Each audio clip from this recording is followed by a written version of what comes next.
चंद्रयान-3 आज शाम 6:04 पर चंद्रमा पर होगा लैंड। मिशन की सफलता के लिए देश विदेश में हवन पूजन। दक्षिण अफ्रीका से इवेंट में वर्चुअली जुड़ेंगे पीएम मोदी। G20 शिखर सम्मेलन के चलते दिल्ली ट्रैफिक व्यवस्था में होने जा रहा बड़ा बदलाव। 3 दिन स्कूल भी रहेंगे बंद। टिकट नहीं मिला तो हाथ जोड़ जमीन पर लेटकर रोने लगे बीआरएस नेता, वीडियो हुआ वायरल। आज कारगिल के संस्कार जाएंगे राहुल गांधी, बोले मोहब्बत का सफर जारी है।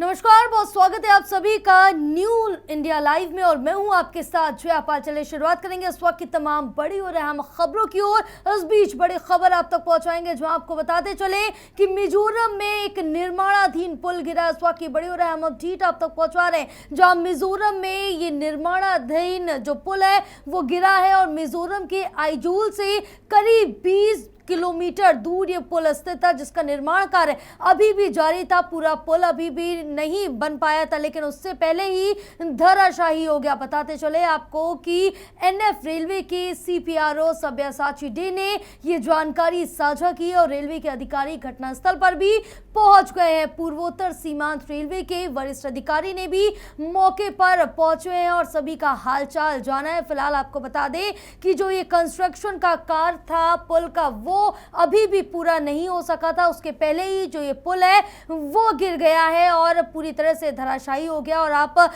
इस पुल के गिरने से भी अंदाजा लगा सकते हैं कि किस तरह का कंस्ट्रक्शन कार्य यहाँ पर निर्माण चल रहा था जो बनने से पहले ही धराशायी हो गया। लेकिन अब इसमें देखना होगा कि क्या कुछ कार्रवाई की जाती है, किन लोगों के नाम सामने आते हैं, क्योंकि किस तरह का यहाँ पर जो पुल था उसमें मटीरियल इस्तेमाल किया जा रहा था और कौन कौन से इसमें जो कंस्ट्रक्शन कंपनीज है, जो इंजीनियर है वो शामिल है, किनके सामने नाम निकल के आते हैं वो वक्त ही बताएगा। पूरी दुनिया की निगाहें जिस पर टिकी हुई है वो चंद्रयान-3 है, क्योंकि आज शाम 6:04 पर चंद्रमा के साउथ पोल पर लैंड करेगा।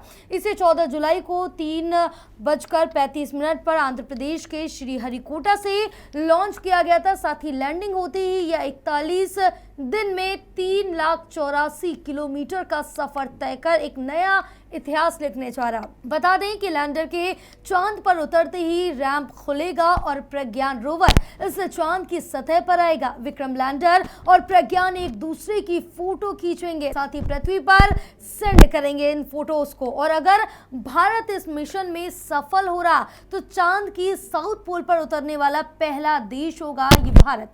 और आपको साथ ही बता दें कि इसरो के बेंगलुरु स्थित टेलीमेट्री एंड कमांड सेंटर में मिशन ऑपरेशन कॉम्प्लेक्स में 50 से ज्यादा वैज्ञानिक कंप्यूटर पर चंद्रयान-3 से मिल रहे आंकड़ों की रात भर पड़ताल में जुटे रहे। वो लैंडर को इनपुट भेज रहे हैं ताकि लैंड के समय गलत फैसला लेने की हर गुंजाइश खत्म हो जाए। सभी सांकेतिक भाषा में बात कर रहे हैं। कमांड सेंटर में उत्साह, बेचैनी भी मिले जुला जो माहौल है वो देखने को मिल रहा है, क्योंकि इस समय जो चांसेस हैं वो पूरे 50-50% के हैं। 50% सफल भी हो सकता है, 50% असफल भी हो सकता है, क्योंकि पहले से कोई भी भविष्यवाणी इस पर करना नामुमकिन है। फिलहाल आपको बता दें कि इसरो वैज्ञानिक बेंगलुरु स्थित ISRO telemetry tracking and command network यानी कि इस ट्रैक और ब्यालालू गांव स्थित इंडियन डीप स्पेस नेटवर्क पर मिल रहे डेटा के अलावा यूरोपियन स्पेस एजेंसी के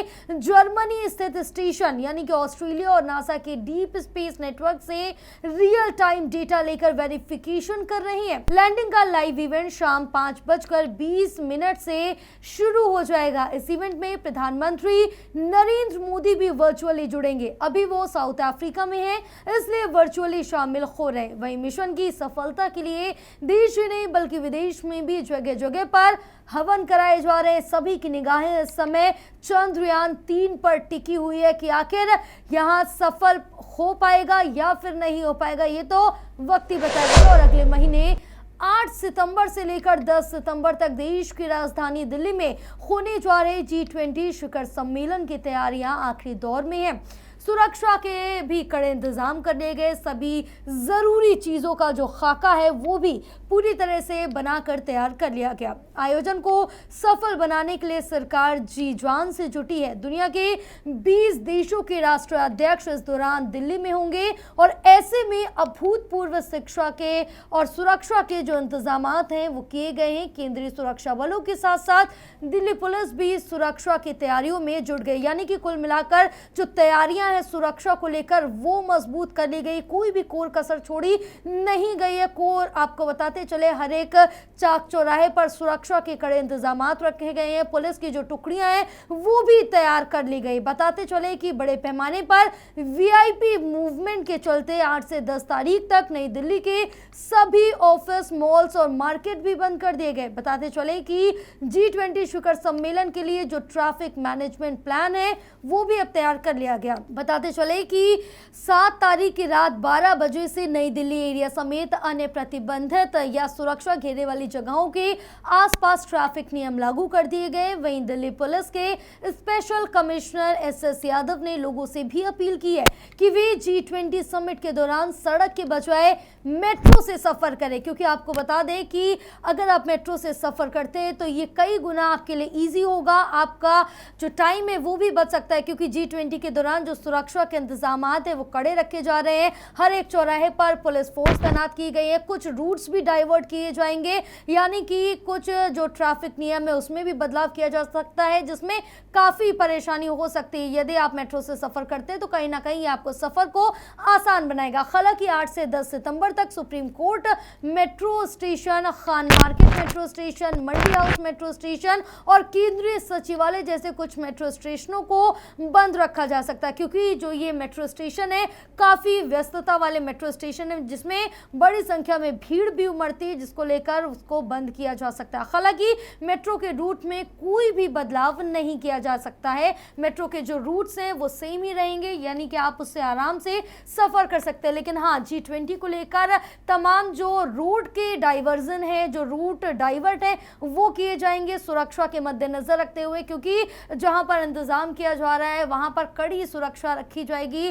पुलिस के तमाम टुकड़ियां रखी जाएगी, साथ ही ड्रोन से भी कड़ी नजर रखी जाएगी। हर एक आने जाने वालों पर भी नजर रखी जाएगी। साल 2023 के अंत में तेलंगाना विधानसभा के चुनाव होने हैं। इसके लिए भारत राष्ट्र समिति BRS के अध्यक्ष और मुख्यमंत्री के चंद्रशेखर राव ने 119 में से 115 सीटों के लिए उम्मीदवारों की जो सूची है वो जारी कर दी। इस दौरान कई ऐसे उम्मीदवार भी थे जिनको टिकट नहीं दिया गया। इनमें से एक ऐसे उम्मीदवार थे जिनका वीडियो सोशल मीडिया पर लगातार वायरल हो रहा है, जमकर शेयर किया जा रहा है और ये सबको हिला देने वाला वीडियो है, जिसमें वह टिकट ना मिलने पर दुखी है। बिल्कुल जाहिर सी बात है, दुखी होने वाली बात है अगर टिकट नहीं मिली, लेकिन इस पर वो रोते बिलखते नजर आ रहे हैं। दरअसल भारत राष्ट्र समिति यानी BRS के नेता थटीकोंडा रजैया को पार्टी से बड़ी उम्मीद थी कि उनको इस साल टिकट दिया जाएगा। वो आगामी विधानसभा चुनाव के लिए स्टेशन घनपुर निर्वाचन क्षेत्र से टिकट की मांग कर रहे थे। रजैया ने अपना नाम 115 लोगों की लंबी चौड़ी लिस्ट में खूब ढूंढा, लेकिन उनका नाम उस लिस्ट में कहीं भी नहीं था। ये देख उनका दिल टूट गया, जिसके बाद वो अपने समर्थकों के साथ एक मंदिर में पहुंचे। वहां उन्होंने लोगों को साष्टांग प्रणाम किया और रोने लगे। उनके रोने का जो ये वीडियो है वो लगातार सोशल मीडिया पर तेजी के साथ वायरल हो रहा है। वीडियो में देखा जा सकता है कि थटीकोंडा रजैया जमीन पर हाथ जोड़कर लेटे हुए हैं और उनकी आंखों से आंसू गिर रहे हैं।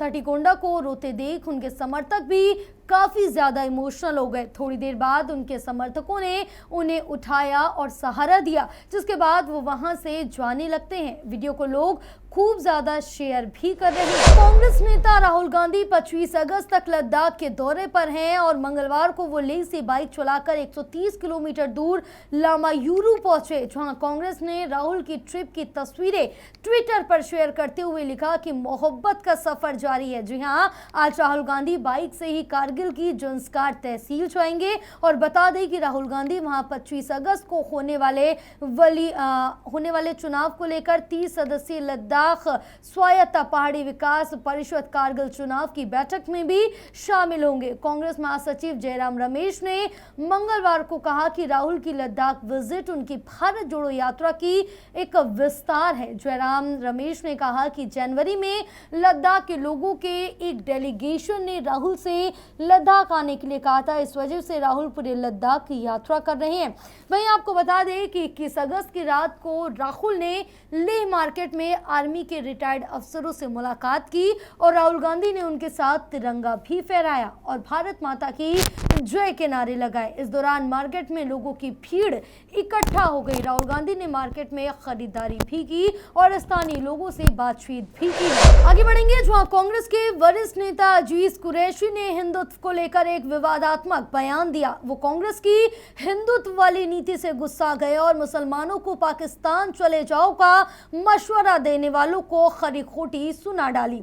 जी हां, अजीज कुरैशी ने कहा कि एक हद तक बर्दाश्त करेंगे, लेकिन जब पानी हद से गुजर जाएगा तो मुसलमानों ने हाथों में चूड़ियां नहीं पहन रखी।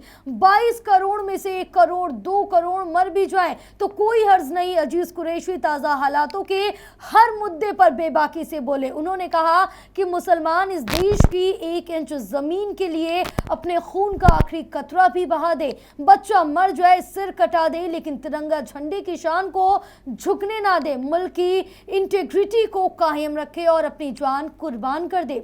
अजीज कुरैशी बोले, आजकल जो लोग बोलते हैं कि मुसलमानों का मुल्क नहीं है, बाहर निकाल दो इनको यहां से, गोली मारो सालों को, मुसलमानों पाकिस्तान जाओ, तुम्हारे बाप का राज नहीं है यहाँ। ये जो लोग हैं ये बातें कहते हैं, वो समझ लें कि हम यहाँ हिंदुस्तान में रह रहे हैं और यहीं पैदा हुए हैं, यहीं जिंदा और यहीं मरेंगे। हमें कोई नहीं निकाल कर बाहर कर सकता है और अगर कोई चाहेगा तो हिंदुस्तान को स्पेन बना देंगे। मुसलमानों ने स्पेन में 800 साल हुकूमत की, 3 सब कॉन्टिनेंट एशिया, अफ्रीका और यूरोप में दुनिया को सब कुछ दिया। Surgery, economics, science, astrology, astronomy, technology, हर जगह कंट्रीब्यूशन किया। दिल्ली से एक अहम अपडेट आप तक पहुंचा रहे हैं जहां दिल्ली हाईकोर्ट ने पुरानी कारों पर प्रतिबंध के मामले में एक बड़ा आदेश जारी किया। जी हां, अदालत ने परिचालन अवधि पूरी कर चुके वाहनों को उनके मालिकों से एक शपथ पत्र लेकर छोड़ने के निर्देश दिए। साथ ही आपको बता दें कि वाहन मालिकों को गाड़ी के लिए निजी पार्किंग क्षेत्र में खड़ा कर देंगे, उन्हें शहर से बाहर भेज देंगे। जस्टिस प्रतीक जालान ने न्यायिक आदेशों का उल्लंघन करने पर संबंधित विभागों द्वारा कारों को जब्त किए जाने के खिलाफ कई याचिकाओं पर सुनवाई के दौरान ये निर्देश दिया। बता दें कि अदालत ने पेट्रोल से चलने वाली गाड़ियों के 15 साल पूरे होने और डीजल से चलने वाले वाहनों के 10 साल पूरा होने के बाद उनके इस्तेमाल पर यह प्रतिबंध लगाने का जो आदेश है वो दिया था। अदालत ने दिल्ली सरकार से ऐसे वाहनों से निपटने के लिए एक नीति भी बनाने को कहा, जिनके मालिक यह आश्वासन देना चाहते हैं कि वे इन वाहनों का यहां इस्तेमाल नहीं करेंगे।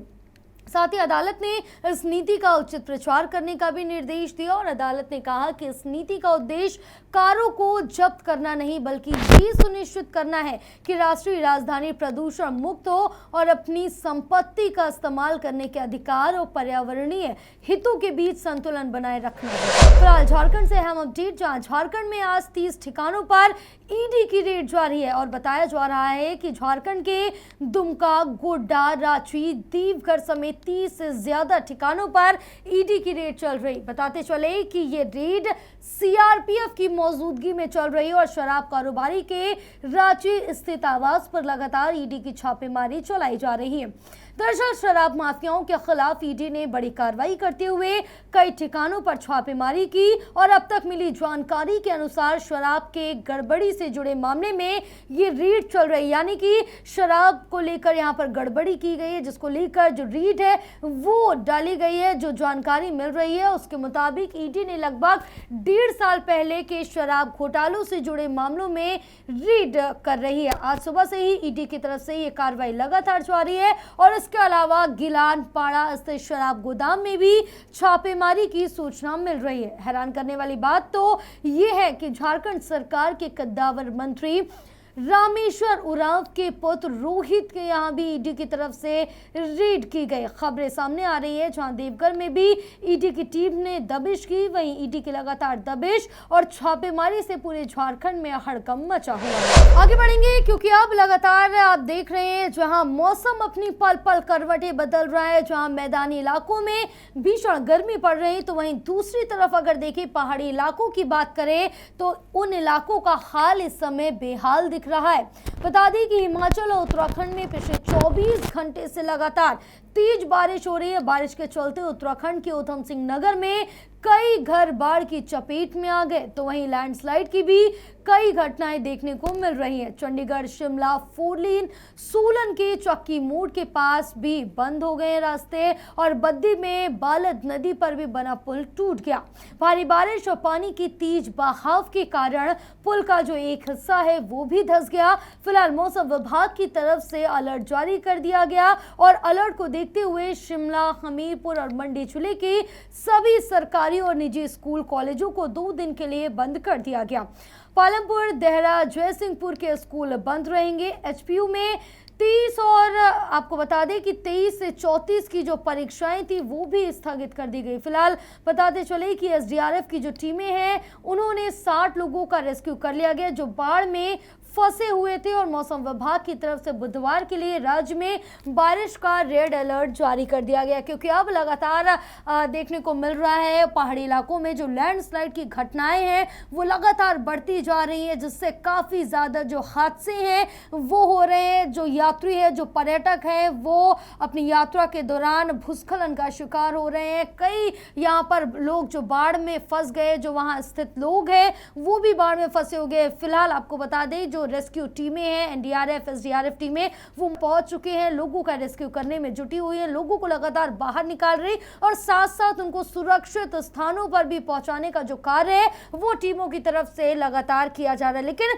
मौसम विभाग की तरफ से ये रेड अलर्ट जारी कर दिया गया और साफ तौर से कहा जा रहा है कि अभी पहाड़ी जो इलाके हैं उनकी यात्रा को टाला जाए, आगे के लिए बढ़ा दिया जाए, क्योंकि अभी यात्रा करना कहीं ना कहीं पूरी तरह से सुरक्षित नहीं होगा। फिलहाल मुझे दीजिए इजाजत और आप देखते रहिए न्यू इंडिया लाइव। नमस्कार।